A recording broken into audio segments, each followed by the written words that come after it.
कोई भी सपना साकार करने के लिए सबसे जरूरी है सही कोच का होना। चुनिए भूषण साइंस प्लस को और करें अपने फार्मा एंड नर्सिंग का सपना साकार। Download the app now.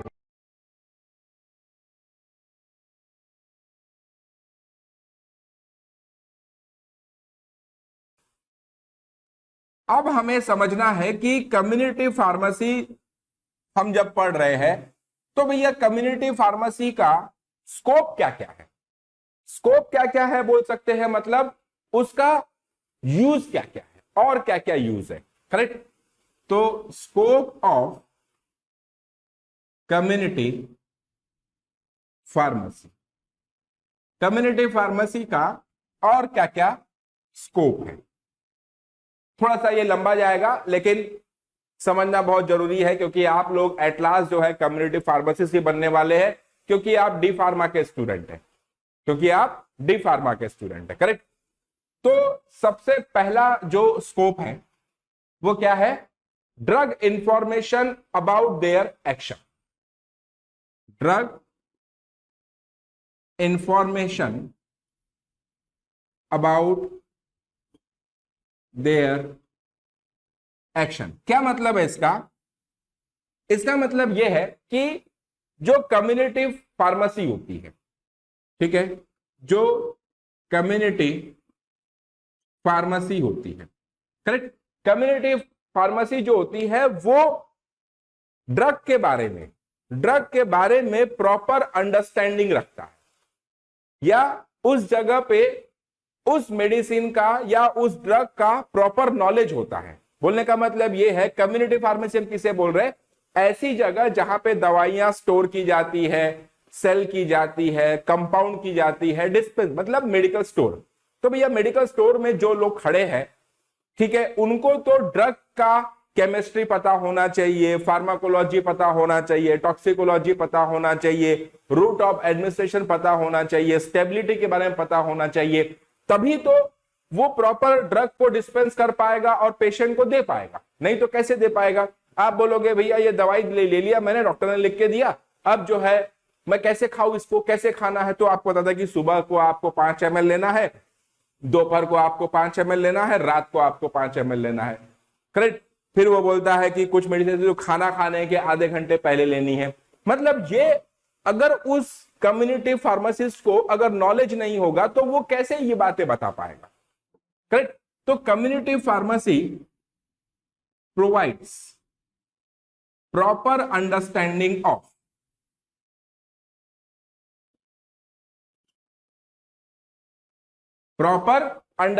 Of biological and physical science, biological and physical science. दूसरा आप बोल सकते हो उसके केमिस्ट्री के बारे में, दूसरा आप बोल सकते हो उसके फार्माकोलॉजी के बारे में, नेक्स्ट आप बोल सकते हो उसके टॉक्सिकोलॉजी के बारे में, नेक्स्ट आप बोल सकते हो उसके रूट ऑफ एडमिनिस्ट्रेशन के बारे में, और लास्ट आप बोल सकते हो उसके स्टेबिलिटी के बारे में। ये सब किसका? ये सब है ऑफ ड्रग। मतलब ड्रग के बारे में ये सारी अंडरस्टैंडिंग, प्रॉपर नॉलेज इन सभी चीजों का कम्युनिटी फार्मेसी में प्रेजेंट रहने वाले लोगों को होना चाहिए। करेक्ट। तो ये एक इसका स्कोप है। करेक्ट। ये हो गया पहला स्कोप इसका। दूसरा स्कोप है ड्रग यूटिलाइजेशन। दूसरा स्कोप क्या है? Drug utilisation.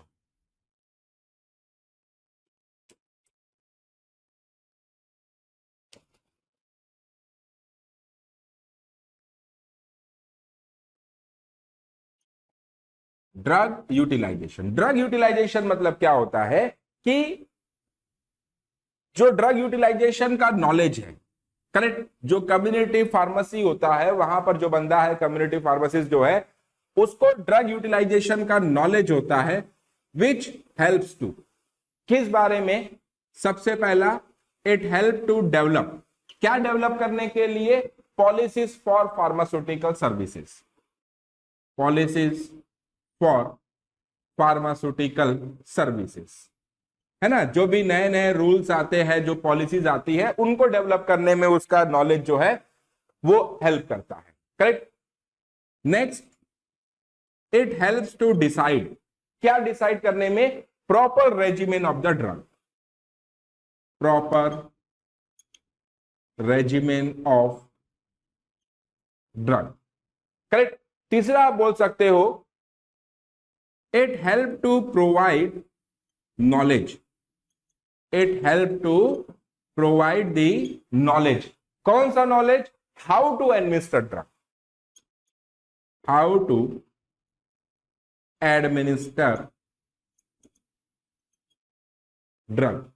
Correct. And it control the reports, it control the report. Reports किसके बारे में? Reports on prescription and control drug dispense drug purchase, है ना। प्रिस्क्रिप्शन की रिपोर्ट, करेक्ट, प्रिस्क्रिप्शन की रिपोर्ट, और दूसरे ऐसे ड्रग जो कि कंट्रोल ड्रग में आते हैं, मतलब जिसको आप ओटीसी नहीं बोल सकते, ऐसे ड्रग जैसे नींद की दवाइयां। नींद की दवाइयों को आप किसी भी दुकान पे चले जाओ, आप उसका कितने भी सगे वाले हो, आप उसको मंगो, वो नहीं देगा आपको जब तक कि आपके पास प्रिस्क्रिप्शन नहीं होगा। करेक्ट। तो उसको अपन बोलते हैं कंट्रोल ड्रग। तो prescription and control drug dispensed, control drug dispense. Correct. Next, drug purchase. Drug purchase का भी रिकॉर्ड रखना होता है, यह भी कम्युनिटी फार्मेसी के अंडर में ही आता है। करेक्ट। देन उसके बाद इंस्पेक्शन, इंस्पेक्शन का भी रिकॉर्ड रखना होता है कि भैया उसके शॉप का कितने बार एक्सपेक्शन, है ना। एंड नेक्स्ट थिंग जो है कि क्या क्या इंप्रूवमेंट हुआ है ऑपरेशन में, मतलब कि दवाइयों की खरीदी बिक्री, ट्रांसपोर्टेशन में क्या क्या इंप्रूवमेंट हुआ है, उसके शॉप में क्या क्या इंप्रूवमेंट हुआ है, वो सब का भी रिपोर्ट उसको रखना होता है। करेक्ट। तो हम बोलेंगे इंप्रूवमेंट इन ऑपरेशंस। तो ये हो गया इसका दूसरा स्कोप, ड्रग यूटिलाइजेशन। तो ये ड्रग यूटिलाइजेशन जो है इस तरीके से उसका नॉलेज जो है वो कम्युनिटी फार्मेसी का हमारे लिए यूजफुल है, इसीलिए इसको स्कोप कहा गया है ना। अब देखिए नेक्स्ट स्कोप वो है आपका ड्रग डिस्ट्रीब्यूशन। अब भैया कोई अगर कम्युनिटी फार्मेसिस्ट बना है ना, पढ़ा है, वो डी फार्मा किया है, बी फार्मा किया है, उसके बाद ही तो वो कम्युनिटी फार्मेसिस्ट बना है, तो उसको ड्रग डिस्ट्रीब्यूशन का भी नॉलेज होता है। मतलब जैसे मान लीजिए कि अभी कोविड का कंडीशन आया था, कोविड का कंडीशन आया था, तो कोविड में रिक्वायर्ड जो भी मेडिसिन थी, जैसे इनिशियली जो है पैरासिटामोल का बहुत डिमांड आया, फिर उसके बाद रेमडेसिविर इंजेक्शन का डिमांड आया, तो रेमडेसिविर की तो कालाबाजारी शुरू हो गई थी। करेक्ट। तो वो जो कालाबाजारी करने वाले लोग थे वो कौन थे? अनपढ़ गवार। लेकिन कोई भी कम्युनिटी फार्मासिस्ट जो होता है वो इस कंडीशन का ध्यान रखता है कि किस दवाई की जरूरत किस सिचुएशन में ज्यादा है। अगर मान लीजिए कि उसके पास ऐसी कोई मेडिसिन है जो हॉस्पिटलाइज पेशेंट को ज्यादा लगती है, तो वो सिचुएशन के अकॉर्डिंग उसको हॉस्पिटल में ज्यादा सप्लाई करेगा as compare to the counter से सेल करने में। करेक्ट। तो हम ये बोलेंगे correct control of drug distribution in different situation, correct control of drug distribution in different situations. Correct. Situations मतलब आप क्या बोल सकते हो? जैसे हॉस्पिटलाइज्ड पेशेंट, तो ये भी कम्युनिटी फार्मेसी के स्कोप के अंडर में ही है। करेक्ट। चौथा जो है वो है ड्रग सिलेक्शन। ड्रग सिलेक्शन मतलब आप क्या बोल सकते हैं कि ड्रग सिलेक्शन ये किस चीज पे डिपेंड करता है, तो मैं लिखूंगा बेस्ड अपॉन, किस चीज पे ये डिपेंड करता है, it depend upon the rational drug therapy. किस पर डिपेंड करता है? Rational drug therapy. Rational drug therapy मतलब कि जैसे अब कोई डॉक्टर ने जो है एंटासिड लिख दिया है, एसिडिटी के लिए ड्रग लिख दिया है, अब वो एसिडिक ड्रग जो है वो जो एसिडिटी के लिए जो ड्रग है वो काफी महंगा है और पेशेंट उतना अफोर्ड नहीं कर पा रहा है, तो ये कम्युनिटी फार्मासिस्ट की रिस्पॉन्सिबिलिटी होती है या उसके नॉलेज की वजह से ये पॉसिबल होता है कि वो कम्युनिटी फार्मासिस्ट उस पेशेंट को बता पाए ठीक है आपके पास पैसे नहीं है, आप उसके बदले ये एक अल्टरनेटिव ड्रग ले जाओ, ये एक अल्टरनेटिव ड्रग ले जाओ। लेकिन जो अल्टरनेटिव ड्रग उसको दे रहा है वो उसका प्रॉपर यूज, उसका सही डोज, उसका सही इफेक्ट और वो सेफ है या नहीं, ये उस पेशेंट को बताना जरूरी होता है। करेक्ट? तो it based upon the rational drug therapy and drug selection. इसका मतलब आपको मैं बताता हूं, इट मींस, एक्चुअल मींस आपको, correct, use of appropriate, use of appropriate, safe and cost effective drug,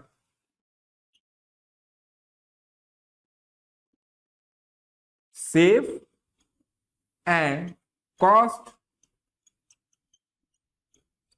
effective drug, correct, given for right indication, given for right indication, right indication का मतलब बीमारी, करेक्ट, तो राइट इंडिकेशन के लिए दिया हुआ हो, राइट डोज में दिया हुआ, राइट डोज, सही डोज में दिया हुआ हो, at right interval of time, at right interval of time, correct, for right duration of time.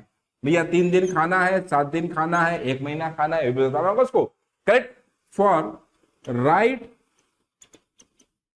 Duration of time, correct, and this whole procedure is called as, ये जो मैंने आपको पूरा बताया कि use of appropriate, safe and cost effective drug given for right indication in right dose at right interval of time for right duration of time, it is called as dosage, इसी को हम क्या कहते हैं? डोसेज रेजिमेन, इसी को हम क्या कहते हैं? Dosage regimen, correct. तो डोसेज रेजिमेन का भी मीनिंग आपको समझ में आता है, करेक्ट। ये आपका चौथा स्कोप हुआ था। अब मैं आपको बताता हूं कम्युनिटी फार्मेसी का 5वां स्कोप, 5th नंबर का स्कोप।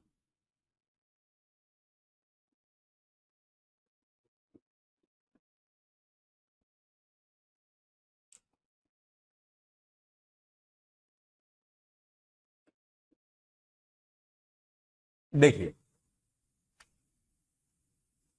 5th नंबर का स्कोप, 5th नंबर का स्कोप है patient counselling and evaluating,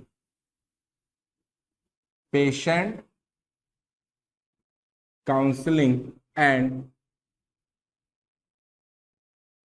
evaluate, correct. ये 5वां स्कोप है। इसका मतलब क्या है? अब जैसे पेशेंट काउंसलिंग है, तो पेशेंट काउंसलिंग भाई क्यों की जाए? पेशेंट को काउंसलिंग की क्यों जरूरत है? वो तो ऑलरेडी डॉक्टर के पास काउंसलिंग करवा के आया है, लेकिन यहां पर भी जो है पेशेंट की काउंसलिंग की जरूरत होती है। किस लिए होती है? For indications, proper use and potential, मतलब मेन जो एडवर्स इफेक्ट है ड्रग्स का वो बताना, करेक्ट। सो फॉर इंडिकेशंस मतलब यूज, करेक्ट। हाँ, इंडिकेशन बोल सकते हैं। दूसरा उसका प्रॉपर यूज ड्रग का। तीसरा आप बोल सकते हैं potential adverse effect, potential adverse effect, मतलब पोटेंशियल मतलब बहुत दमदार, एडवर्स इफेक्ट कि भैया ये खाने से आपको ये हो सकता है, करेक्ट। ये सब किसका? ऑफ एनपीडीज। एनपीडीज, एनपीडीज मतलब क्या होता है? नॉन प्रिस्क्रिप्शन ड्रग, मतलब ऐसे ड्रग जो विदाउट प्रिस्क्रिप्शन मिल जा रहे हैं आपको किसी भी कम्युनिटी फार्मेसी या मेडिकल स्टोर पे। उन ड्रग्स के बारे में, उसका इंडिकेशन, उसका प्रॉपर यूज, उसका पोटेंशियल एडवर्स इफेक्ट किसी भी पेशेंट को बताने की जिम्मेदारी कम्युनिटी फार्मासिस्ट की होती है, और उसी को हम कहते हैं patient counselling at community pharmacy.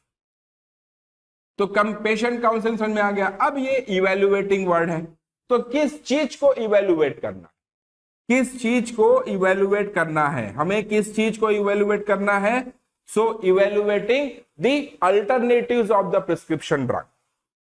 जो प्रिस्क्रिप्शन में ड्रग लिखा है, क्या उसका कोई अल्टरनेटिव अवेलेबल है? Alternatives of prescription drug. अब डॉक्टर ने जो लिख के दिया है, जबरदस्ती में उसका प्रिस्क्रिप्शन अल्टरनेटिव क्यों देंगे भैया? ये आज की डेट में बहुत ज्यादा इंपॉर्टेंट है। डॉक्टर को क्या है, वो तो 50 रुपए की एक गोली लिख के दे देगा, लेकिन अगर पेशेंट अफोर्ड नहीं कर पा रहा है तो कॉस्ट पॉइंट ऑफ व्यू हमारी जिम्मेदारी ये होती है कि हम पेशेंट को उसका अल्टरनेटिव बताएं, उसका अल्टरनेटिव बताएं हम कि भैया आपके पास इतने पैसे नहीं है, यही दूसरा मॉलिक्यूल है जो आपको कम रेट में मिल जा रहा है, काम वही करेगा। तो ये होता है इवैल्यूएटिंग, करेक्ट। तो ये आपके 5 स्कोप हो गए कम्युनिटी फार्मेसी के, करेक्ट।